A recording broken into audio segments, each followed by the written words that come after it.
തെരഞ്ഞെടുപ്പ് കമ്മീഷന്റെ മുട്ട് വിറച്ചിരിക്കുന്നു. എതിർത്ത് പറയാൻ ഒരക്ഷരം പോലും ബാക്കി വെക്കാതെയാണ് രാഹുൽ ഗാന്ധി തെളിവ് നിരത്തിയത്. ഭയന്നു എന്ന ചോദ്യത്തിന് ഭയന്നു എന്ന് തന്നെ പറയണം.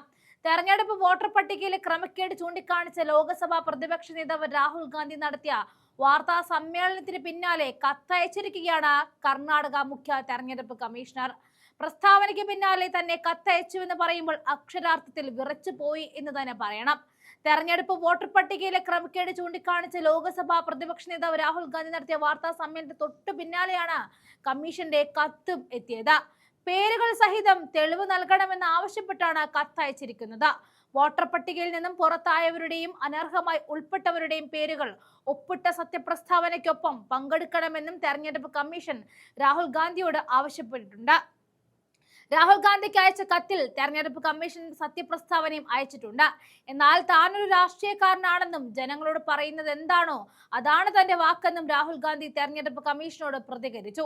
പറയാനുള്ളത് എല്ലാവരോടും പരസ്യമായി ഞാൻ പറഞ്ഞു കഴിഞ്ഞു. ഇതിനെ സത്യപ്രസ്താവനയായി എടുക്കാം. രാഹുൽ ഗാന്ധി പറഞ്ഞത് ഇതായിരുന്നു. തെരഞ്ഞെടുപ്പ് കമ്മീഷന്റെ ഡാറ്റയാണ് താൻ പുറത്തുവിട്ടതെന്നും തങ്ങളുടെ ഡാറ്റയല്ല എന്നും രാഹുൽ ഗാന്ധി കൂട്ടിച്ചേർത്തു. ഈ വിവരങ്ങളൊന്നും അവർ തള്ളിക്കളഞ്ഞിട്ടില്ല എന്നും രാഹുൽ ഗാന്ധി ചൂണ്ടിക്കാണിച്ചു. രാഹുൽ ഗാന്ധി പറയുന്ന വോട്ടർ ലിസ്റ്റ് തെറ്റാണെന്ന് തെരഞ്ഞെടുപ്പ് കമ്മീഷൻ പറഞ്ഞിട്ടില്ല. എന്തുകൊണ്ടാണ് അത് തെറ്റാണെന്ന് പറയാത്തത്? കാരണം നിങ്ങൾക്കത് ശരിയാണെന്നറിയാമെന്നും രാജ്യത്തുടനീളമുള്ള നിങ്ങൾ ഇത് ചെയ്തിട്ടുണ്ടെന്ന് ഞങ്ങൾക്കറിയാമെന്നും രാഹുൽ ഗാന്ധി അടിവരയിടുകയാണ്. തെരഞ്ഞെടുപ്പ് കമ്മീഷനെതിരെ ആഞ്ഞടിച്ചുകൊണ്ടായിരുന്നു രാഹുൽ ഗാന്ധി വാർത്താ സമ്മേളനം നടത്തിയത്. രാജ്യത്ത് വോട്ട് മോഷണം നടക്കുന്നുണ്ടെന്ന് ഞെട്ടിച്ചുകൊണ്ടാണ് രാഹുൽ ഗാന്ധി പുറത്തുവിട്ടത്. ഹരിയാന തെരഞ്ഞെടുപ്പോടെയാണ് അത് വ്യക്തമായതെന്നും രാഹുൽ തെളിവ് സഹിതം നിരത്തി. ഡൽഹിയിലെ ഇന്ദിരാഭവനിൽ നടന്ന വാർത്താ സമ്മേളന വേദിയിലാണ് രാഹുൽ തെരഞ്ഞെടുപ്പ് കമ്മീഷനെതിരെ ഗുരുതര ആരോപണങ്ങൾ ഉന്നയിച്ചത്.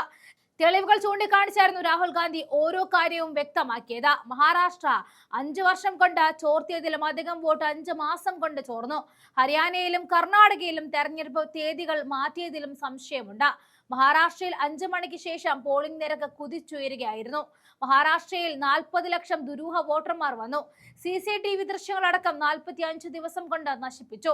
ദൃശ്യങ്ങൾ ലഭിക്കാതിരിക്കാൻ വേണ്ടിയാണ് അവ നശിപ്പിച്ചത്. ലോക്സഭാ നിയമസഭാ തെരഞ്ഞെടുപ്പുകൾക്കിടെ 1 കോടി പുതിയ വോട്ടർമാർ ചേർക്കപ്പെട്ടു. 6 മാസം കൃത്യമായി പരിശോധന നടത്തി.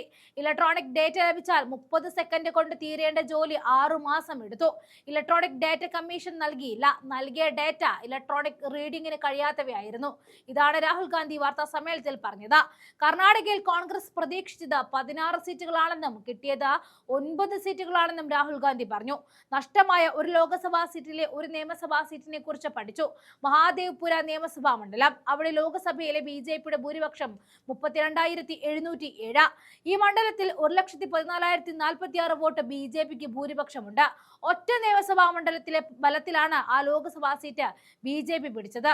1,250 വോട്ട് അവർ മോഷ്ടിച്ചു. ഒരു വോട്ടറുടെ പേര് 4 ബൂത്തുകളിൽ ഉണ്ട്. ഇങ്ങനെ നിരവധി വോട്ടർമാരാണ് ഉള്ളത്. ഒരാൾ പല സംസ്ഥാനങ്ങളിലെ വോട്ടർ പട്ടികയിലുമുണ്ട്. വ്യാജവിലാസങ്ങൾ 40,000-ന് മുകളിലാണ്. പലരുടെയും അച്ഛന്റെ പേര് അക്ഷരങ്ങൾ മാത്രം. പല വീട്ടു നമ്പറുകളും 0. ഒരേ വീട്ടുവിലാസത്തിൽ 80 വോട്ടർമാർ. തിരിച്ചറിയൽ ഫോട്ടോകളില്ലാത്ത 4,132 വോട്ടർമാർ. 33,692 വോട്ടർമാർ ഫോം 6 ദുരുപയോഗം ചെയ്തു. ആദ്യമായി വോട്ട് ചെയ്യുന്നവർ നൽകുന്ന ഫോമാണിത്. 70 വയസ്സുള്ള സ്ത്രീക്ക് വരെ കന്യ വോട്ട് നൽകി. ഈ സ്ത്രീ 2 വോട്ട് ചെയ്തു. 1,00,000-ലധികം വോട്ടുകൾ ഇത്തരത്തിൽ പല മാർഗങ്ങളിലൂടെ മോഷ്ടിച്ചുവെന്നും രാഹുൽ ഗാന്ധി പറയുകയാണ്. കൃത്യമായ കണക്ക് നിരത്തിയപ്പോൾ അന്തം വിട്ടുപോയി തെരഞ്ഞെടുപ്പ് കമ്മീഷൻ. ഇത്രയും നാള് രാഹുൽ ചുമ്മാ വായിട്ടലക്കുവാണെന്ന് കരുതിയ തെരഞ്ഞെടുപ്പ് കമ്മീഷന് മുന്നിലാണ് തെളിവുകൾ നിരത്തിയത്. ഈ തെളിവുകൾ നിരത്തിയപ്പോൾ രാജ്യം തന്നെ ഞെട്ടിയെന്ന് പറഞ്ഞാൽ മതിയല്ലോ.